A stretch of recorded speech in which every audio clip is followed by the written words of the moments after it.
Morning student, impact academy online class आपको दिया जा रहा है। आप पिछले वीडियोस में भी देखते होंगे कि ऑनलाइन क्लास आपको घर बैठे पढ़ाया जा रहा है। आज हम लोग क्लास के फोर्स, फ्रिक्शन एंड प्रेशर के बारे में पढ़ेंगे। तो आप लोगों से रिक्वेस्ट है कि आप लोग इसको लाइक करें, सब्सक्राइब करें और जो भी परेशानी हो कमेंट बॉक्स में लिखें। ठीक है, चलिए हम लोग अपना वीडियो आज के टॉपिक पे चर्चा करते हैं। फोर्स, फ्रिक्शन और प्रेशर, ये तीनों चैप्टर है, ये तीनों टॉपिक का नाम है। तो पहले फोर्स के बारे में समझते हैं। फोर्स क्या है? फोर्स इज सिंपली पुश और पुल, और कुछ नहीं है। बस किसी चीज को आप खींच रहे हैं तो उसके लिए भी फोर्स लगा रहे हैं, किसी चीज को धक्का दे रहे हैं तो उसके लिए भी फोर्स लगा रहे हैं। यानी फोर्स क्या होगा?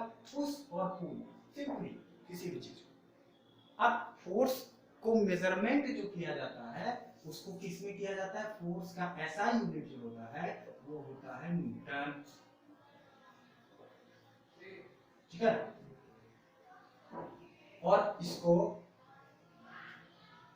डिनोट करते हैं कैपिटल। ठीक है, इसको और एक यूनिट में क्या कहते हैं? सीजीएस यूनिट में नापा जाता है, इसको डायल कहते हैं। अब इस दोनों के बीच रिलेशन कहा जाता है 1 newton equal to 10 to the power 5।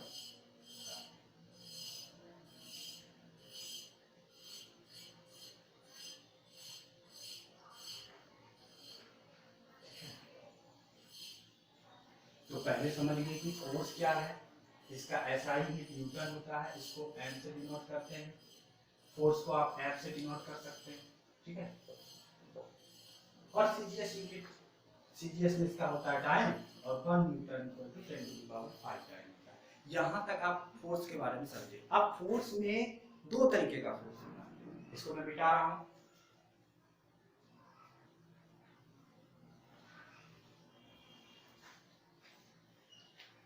Force दो तरीके का फोर्स होता है, एक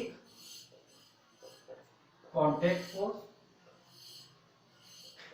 और दूसरा non contact force. Contact force क्या होगा? किसी मेज पे अगर आप, इसके बारे में चल रहे हो कांटेक्ट फोर्स के बारे में, किसी मेज पे अगर आप एक बुक रखे हैं तो ये क्या हुआ? ये इस पे कांटेक्ट है सबसे पहली बात, और दूसरा आपको ये नॉर्मली ये इस तरीके से इस पर प्रेशर डाल रहा है।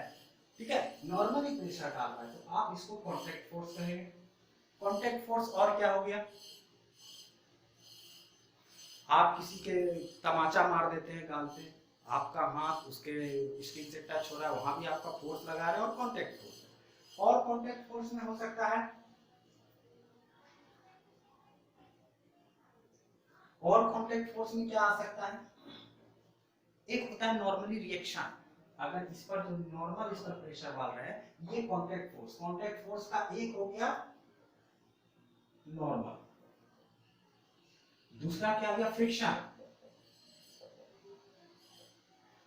फ्रिक्शन में क्या कर रहा है? ये भी फोर्स लगा रहा है लेकिन अपोजिट डायरेक्शन में। फ्रिक्शन का जो फॉर्मूला होता है वो अपोजिट डायरेक्शन, मोशन के अपोजिट में, लेकिन ये एक दूसरे से कांटेक्ट रहेगा, सटा हुआ रहेगा, तभी ना रोकेगा। ठीक है, तो ये भी कांटेक्ट फोर्स में ही आएगा। तीसरा क्या होता है? तीसरा होता है एयर प्रेशर। आप एयर को प्रेशर में एयर रिस्ट्रिक्शन कर सकते हैं। एयर रिस्ट्रिक्शन क्या हुआ? अगर आप किसी तेजी से जा रहे हैं, हवा आपको हमेशा अपोज कर रहा है, तो हवा आपके कांटेक्ट में आ रहा है, टच कर रहा है। ठीक है, तो एयर रिस्ट्रिक्शन भी आप कर सकते हैं। कांटेक्ट फोर्स में ये तीन फोर्स आ गए। यानी एक तो नॉर्मल, किसी चीज पे आप रखे हैं तो उस पर उसको फोर्स लगा रहा है, कोई चीज रखे हुए तो उस पर वो फोर्स लगा रहा है, ये नॉर्मल। फ्रिक्शन क्या करता है? ये अपोजिट डायरेक्शन में फोर्स लगा रहा है लेकिन कांटेक्ट है, दोनों के बीच में कांटेक्ट है। और तीसरा एयर, कहीं भी आप जा रहे हैं तो भी आप एयर को हटाते हुए जा रहे हैं क्योंकि कहीं कुछ नहीं है तो एयर है, आप वहां जा रहे हैं तो आप उस एयर को वहां से हटाए फिर आप वहां एंट्री हुए, तो एयर रिस्ट्रिक्शन। ये तीनों चीज कांटेक्ट फोर्स का। नॉन कांटेक्ट फोर्स में क्या क्या आएगा? आप लोग अगर चाहे तो कमेंट में भी लिख करके बता सकते हैं। नॉन कांटेक्ट फोर्स में पहला क्या आ जाएगा? सिंपल सी बात है, मैग्नेटिक फोर्स। मैग्नेटिक फोर्स आप जानते हैं, मैग्नेट, दो मैग्नेट के बीच में अट्रैक्शन फोर्स होता है, उसमें लेकिन कांटेक्ट नहीं होता। एक मैग्नेट यहाँ रखिए, एक मैग्नेट यहाँ रखिए, दोनों के बीच कांटेक्ट नहीं होगा, लेकिन जैसे इसको थोड़ा सा नजदीक लाने के लिए दोनों अपने आप सट जाएगा, यानी कि इस दोनों के बीच अट्रैक्शन फोर्स काम कर रहा है, अट्रैक्शन फोर्स काम कर रहा है। तो ये क्या है, फोर्स काम कर रहा है लेकिन इन दोनों के बीच में कांटेक्ट नहीं है। जैसे लोहा और चुंबक रखेंगे तो सट जाएगा, दूर भी रखेंगे तो अपने आप खींच जाएगा। तो इसके दोनों के बीच में क्या है, कोई सटाव नहीं है, टच नहीं है, लेकिन फिर भी फोर्स काम कर रहा है, तो उसको कहेंगे नॉन कांटेक्ट फोर्स। दूसरा इलेक्ट्रोस्टैटिक फोर्स। इलेक्ट्रोस्टैटिक फोर्स में क्या होता है, ये भी नॉन कांटेक्ट फोर्स है। आप इसका एक सिंपल सा एग्जांपल कि एक पेन को खूब रगड़ लीजिए सर पे और फिर छोटे छोटे कागजों के टुकड़े पे रखिए, तो देखिए कागज का टुकड़ा बिना उसमें सटाए ही सट जाएगा। तो ये इलेक्ट्रोस्टैटिक फोर्स का एग्जांपल यानी कि नॉन कांटेक्ट फोर्स का। और तीसरा क्या कह सकते हैं, तीसरा ग्रेविटेशनल फोर्स। ग्रेविटेशनल फोर्स क्या हुआ, कोई चीज ऊपर से नीचे गिर रहा है, जैसे कोई भी गेंद आप फेंकते हैं नीचे गिरा, तो धरती जो है ग्रेविटेशनल फोर्स अपनी ओर आकर्षित करती है, अट्रैक्ट करती है। तो ये भी क्या है, नॉन कांटेक्ट फोर्स। यानी कांटेक्ट फोर्स में आप नॉर्मल कर सकते हैं, फ्रिक्शन कर सकते हैं, एयर रिस्ट्रिक्शन कर सकते हैं। और नॉन कांटेक्ट फोर्स में क्या कर सकते हैं, मैग्नेटिक, इलेक्ट्रोस्टैटिक, ग्रेविटेशनल। ठीक है।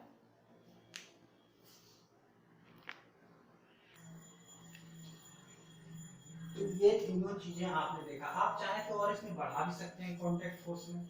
जैसे अगर कांटेक्ट फोर्स में आप और बढ़ाना चाहें तो क्या बढ़ा सकते हैं, और हो जाएगा कांटेक्ट फोर्स में, मान लीजिए इसको कांटेक्ट लिख देते हैं। हमने क्या क्या किया, पहला किया कांटेक्ट फोर्स में, पहला क्या किया हम लोगों ने पहला किया नॉर्मल रिएक्शन। नॉर्मल रिएक्शन में क्या होगा, कोई चीज किसी वस्तु पे रखे हुए हैं तो वो नॉर्मल रिएक्शन कर रहा है। दूसरा क्या पढ़ा है, दूसरा पढ़ा है हम लोगों ने नॉर्मल रिएक्शन के बाद फ्रिक्शनल, फ्रिक्शन जो होता है, फ्रिक्शन फोर्स। तीसरा पढ़ा है एयर रिस्ट्रिक्शन। चौथा क्या हो गया, चौथा अगर आप चाहते हैं तो उसमें ऐड कर सकते हैं इलास्टिक फोर्स। पांचवा अगर आप चाहते हैं तो इसमें जोड़ दीजिए मस्कुलर फोर्स। अब देखिए ये 5 टाइप का कांटेक्ट हो गया, नॉन कांटेक्ट हो गया। इसमें किसी भी चीज में आपको समस्या समझने में नहीं होनी चाहिए। फिर से हम समझा देते हैं, कांटेक्ट फोर्स का दो पार्ट हो गया, एक तो कांटेक्ट, एक नॉन कांटेक्ट। नॉर्मल में क्या हो गया, नॉर्मल रिएक्शन में क्या हो गया, कोई चीज अगर मान लीजिए मेज पर आप एक पुस्तक रखे हैं तो वो नॉर्मली उस पर प्रेशर डाल रहा है, उस पर फोर्स लगा रहा है, तो ये हो गया नॉर्मल रिएक्शन। फ्रिक्शनल फोर्स क्या हो गया, आप चलते हैं तो आप देखेंगे कि चप्पलों में नीचे डिजाइन किया रहता है, तो वो डिजाइन इसलिए किया रहता है ताकि फ्रिक्शन रहे। ठीक है, तो फ्रिक्शनल फोर्स क्या हो गया, ये अपोज करता है मोशन का लेकिन कांटेक्ट में रहता है एक दूसरे। तीसरा हो गया एयर रिस्ट्रिक्शन। एयर हमेशा रिस्ट्रिक्ट करता है, आप नहीं कहीं कुछ नहीं है तो इसका मतलब वहां एयर है, आप जा रहे हैं तो उस एयर को वहां से हटा रहे हैं इसका मतलब एयर आपके साथ कांटेक्ट में हुआ, तो एयर रिस्ट्रिक्शन हो गया। इलास्टिक फोर्स क्या होता है, किसी चीज को आप बहुत किसी, जैसे रबड़ है, रबड़ को आप इसको तीर रहे हैं तो आपने क्या किया, फोर्स लगाया, रबड़ फोर्स किया, ठीक है, इलास्टिक फिर छोड़ दिया तो वही हो जाएगा। किसी लचीले चीज को आप पकड़ के एकदम अपनी ओर खींच लिया, फिर छोड़ दिया, फिर वो अपने हो जाएगा, तो ये इलास्टिक फोर्स हुआ। और मस्कुलर फोर्स क्या हुआ, अगर आप किसी चीज को अपने ताकत से उठा रहे हैं, अपने फोर्स लगा करके उठा रहे हैं, कसरत कर रहे हैं, कुछ भी कर रहे हैं, तो मस्कुलर फोर्स हो गया। और नॉन कांटेक्ट फोर्स अभी हम आपको बता चुके हैं, मैग्नेटिक फोर्स, इसके पास अट्रैक्शन रहता है। इलेक्ट्रोस्टैटिक फोर्स, इसके पास भी अट्रैक्शन रहता है। आपको एग्जांपल भी दिया कि अगर आप कंघी से या फिर पेन से भी अगर अपने सर को, बाल को पूरा करें और उसके बाद कागज के छोटे छोटे टुकड़ों को रखेंगे तो वो अट्रैक्ट होकर सट जाएगा। तो ये नॉन कांटेक्ट फोर्स। ग्रेविटेशनल भी बताया, कोई भी चीज अगर ऊपर से नीचे गिराते हैं तो वो अगर धरती पर गिरता है तो वो चीज फोर्स के कारण गिरता है, तो ग्रेविटेशनल फोर्स।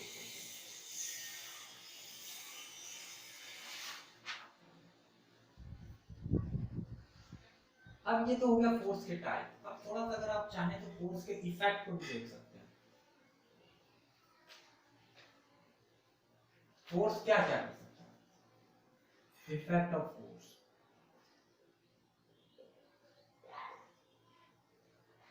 फोर्स क्या क्या कर सकता है, फोर्स कर सकता है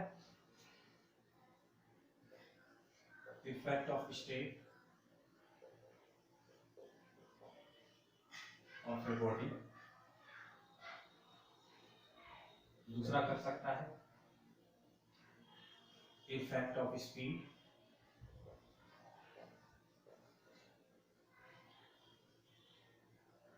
ऑफ ए बॉडी। तीसरा कर सकता है effect of direction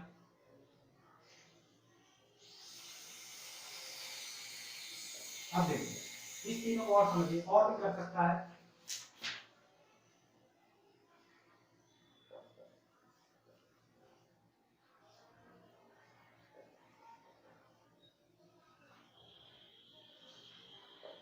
effect of shape and size. देखिए क्या कर सकता है इफेक्ट ऑफ फोर्स। इफेक्ट क्या कर सकता है स्टेट, किसी का भी स्टेट बदल सकता है। मान लीजिए आप कोई सॉलिड चीज है, मान लीजिए बर्फ है, आपने उसको टुकड़ा टुकड़ा करके पूरे तरीके से तोड़ दिया तो ऑटोमेटिकली लिक्विड में बदल जाएगा। तो आप उसको क्या कर सकते हो, उसका स्टेट चेंज कर दिया। किसके द्वारा? आपके फोर्स के द्वारा। तो यानी अगर इफेक्ट ऑफ फोर्स अगर कहेंगे तो फोर्स क्या कर सकता है, उसके स्टेट को भी चेंज कर सकता है। अब स्पीड, बहुत तेजी से गाड़ी चल रही है, ठीक है, और अचानक उसको अचानक आपके पास ज्यादा ताकत है, मान लीजिए साइकिल चल रहा है, आप गए आगे से पकड़ के उठा ली साइकिल को, साइकिल तो रुक गई। तो आपने क्या किया, अपने साइकिल के स्पीड से ज्यादा फोर्स आपने लगाया आगे से, तो वो रुक गई थी। यानी क्या किया आपने, उसके स्पीड को ब्रेक कर दिया। तो आप अगर आपकी ज्यादा फोर्स है तो ये स्पीड भी ब्रेक कर देता है, ठीक है, स्पीड भी ब्रेक कर देता है, डायरेक्शन भी चेंज कर देता है। आप जैसे फुटबॉल खेलते हैं, फुटबॉल में जरा सा किक कर गेंद आ रहा है, जरा सा आपने डायरेक्शन चेंज कर दिया, गेंद को इधर जाने की बजाय उधर कर दिया, आपने जरा सा फोर्स लगाया, उसका डायरेक्शन चेंज हो गया। तो फोर्स के कारण डायरेक्शन भी चेंज होता है और शेप और साइज भी चेंज होता है। मान लीजिए कि कोई चीज है, आपने उसको अपने फोर्स से उसको दबा दिया तो उसका शेप क्या हुआ, बदल गया, साइज भी बदल गया। तो ये सारी चीजें इफेक्ट ऑफ प्रेशर का है। अब जैसे आप इसका एग्जांपल देख लीजिए, मान लीजिए कि एक आप टूथपेस्ट करते हैं तो उसको जब प्रेशर डालते हैं तो निकलता है, और ज्यादा प्रेशर डाल करके तो उसका वो फुला हुआ रहता है, उसका पूरा शेप और साइज ही चेंज कर देते हैं आप, है ना। ये आप डेली लाइफ में बहुत सारे एग्जांपल आप इसको देख सकते हैं।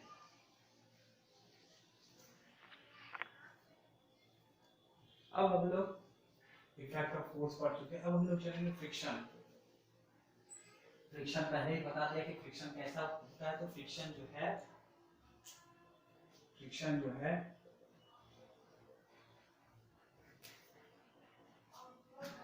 नॉन कॉन्टैक्टिंग फोर्स हो गया, नॉन कॉन्टैक्टिंग फोर्स होता है।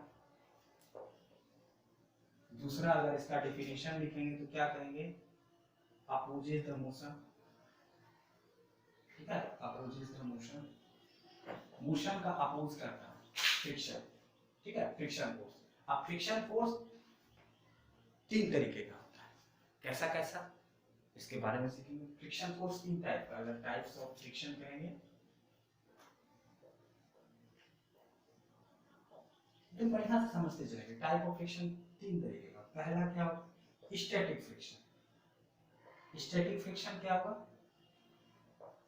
कोई चीज किसी चीज पे रखा हुआ है, अगर वो इस पर रखा हुआ है तो वो फोर्स अगर आप इसको खींचेंगे इस पर रखे हुए तो ये क्या नहीं जाना चाहेगा, ये फ्रिक्शन लगाएगा, ठीक है, ये स्टैटिक फ्रिक्शन हो गया। कहीं भी कोई भी काम करते हैं तो वो बॉडी अपनी निकलना नहीं चाहता है, आप किसी चीज को ले जा रहे हैं, किसी चीज को उसके ऊपर रखे हैं तो ये क्या हो गया, ये वो फोर्स लगा रहा है नीचे की, तो वो हम जाने नहीं देंगे। मान लीजिए कि 2-3 किताबें उसमें से आप एक खींच रहे हैं, तो 2 किताब के बीच वाला वो उस पर फोर्स लगा रहा है कि हम इसको जाने नहीं देंगे, लेकिन आपके पास फोर्स ज्यादा है, आप खींच लेते हैं।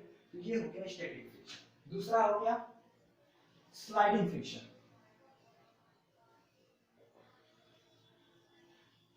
स्लाइडिंग फ्रिक्शन क्या हुआ, जैसे मान लीजिए कि किसी ढलान रास्ते पे अगर कोई चीज यहाँ पे है, वो घड़कते घड़कते आराम से आएगा, तो ये क्या है, स्लाइडिंग फ्रिक्शन, ठीक है।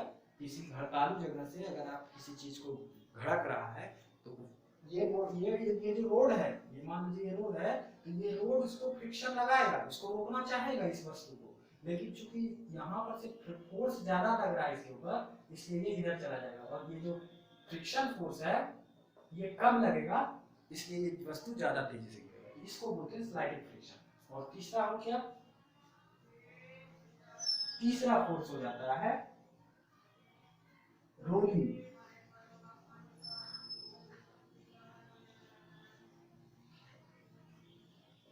रोलिंग फ्रिक्शन क्या होता है, जैसे कार चल रहा है तो चक्का क्या है, घूम रहा है, तो चक्का घूम रहा है क्योंकि आप फोर्स लगा रहे हैं, लेकिन वो धरती जो है उसको अपोज कर रही है कि हम आपको जाने नहीं देंगे, ठीक है। जैसे यहाँ पर कार चल रही है, अगर ये दो चक्का है और इसके ऊपर कार चल रही है, ये चक्का आप आगे बढ़ाना चाहेंगे लेकिन ये धरती उसका अपोज करेगी, यही अपोज फ्रिक्शन फोर्स कहलाता है। यहाँ पे ये फ्रिक्शन कौन सा फोर्स कहलाएगा, ये फ्रिक्शन फोर्स यहाँ पे कहलाएगा रोलिंग फ्रिक्शन। स्लाइडिंग क्या हो गया, किसी चीज पे आप सड़क रहे हैं, घड़क रहे हैं, मान लीजिए सिलेंडर को आप ऊपर से नीचे गड़का रहे हैं, वो हो गया स्लाइडिंग फ्रिक्शन। और स्टैटिक फ्रिक्शन क्या होगा, कोई भी चीज आप चल रहे हैं, जैसे चल रहे हैं तो भी आपका धरती अपोज कर रहा है, आपको जाने नहीं देंगे, तो वो आपका क्या कहता है, स्टैटिक फ्रिक्शन। तो अभी आप लोगों ने फोर्स के बारे में पढ़ा, फ्रिक्शन के बारे में पढ़ा। अगर इसमें कोई भी परेशानी आपको लगे तो आप कमेंट बॉक्स में लिखें, उसके लिए अलग वीडियो बना करके दे दिया जाएगा, इसमें परेशानी वाली बात नहीं। लेकिन आपको मैं इसी वीडियो में इतनी कोशिश करूंगा कि आपको हर एक एग्जाम्पल बताते जाए। तो पहला क्या बताया कि फोर्स के बारे में बता दिया कि फोर्स क्या होता है, इसका ऐसा यूनिट क्या होता है, ऐसा यूनिट दो तरीके सीजीएस वाले के साथ रिलेशन क्या होता है। उसके बाद क्या पढ़ाया, टाइप ऑफ फोर्सेस, तो कितने टाइप का फोर्स होता है, इफेक्ट ऑफ फोर्सेस, दोनों चीज पढ़ा है। उसके बाद आप फ्रिक्शन चल रहे हैं तो फ्रिक्शन में क्या पढ़ा है, तो फ्रिक्शन करता क्या है, अपोज द मोशन करता है, कितना टाइप का होता है, तो 3 टाइप का होता है। अब इसमें और ज्यादा चीज अभी आपके क्लास 8 के लिए नहीं है, और भी चीजें हैं लेकिन आपके लिए नहीं। अब हम लोग चलते हैं प्रेशर पे, लास्ट है इस टॉपिक का, लास्ट चीज है।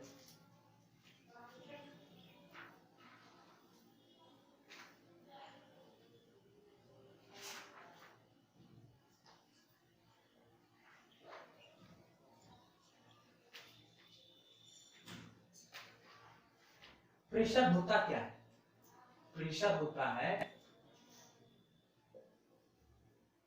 Force apply on the body in unit area. इसका मतलब क्या कर सकते हैं, प्रेशर इक्वल टू क्या करेंगे, फोर्स बाय एरिया, ठीक है। अब यानी कि P जो है, प्रेशर जो है डायरेक्टली प्रोपोर्शनल किसके है, फोर्स के, और इनवर्सली प्रोपोर्शनल किसके है, एरिया के। यानी हम कह सकते हैं कि फोर्स क्या, प्रेशर क्या होता है, प्रेशर जो है वो फोर्स है जो अप्लाइड किया जाता है किसी बॉडी पे बट यूनिट एरिया पे, ठीक है, वो ही प्रेशर कहलाता है। यूनिट एरिया पे जो फोर्स लगाते हैं वही प्रेशर कहलाता है। तो प्रेशर ये हो गया। प्रेशर का ऐसा यूनिट होता है, इसको जान लीजिए कि प्रेशर का ऐसा यूनिट होता है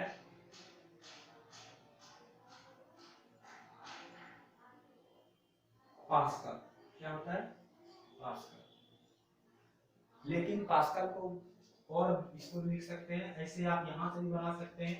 फोर्स का क्या होता है, न्यूटन, और एरिया का क्या होता है, मीटर स्क्वायर।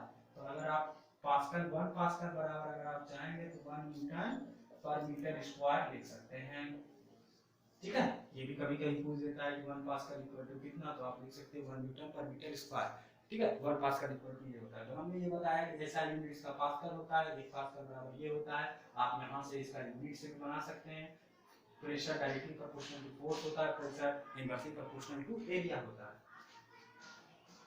प्रेशर में अभी और आप इसका एग्जांपल बहुत सारा दे सकते हैं, पिन को आप हाथ से किसी को स्टेपलिंग करते हैं या फिर हाथ से किसी को पिन लगाते हैं, किसी चीज पे ज्यादा प्रेशर डालते हैं, तो ये सारा प्रेशर का ही एग्जांपल। आप चाहें तो प्रेशर का बहुत सारा एग्जांपल डाल सकते हैं। यही है मेन डाटा।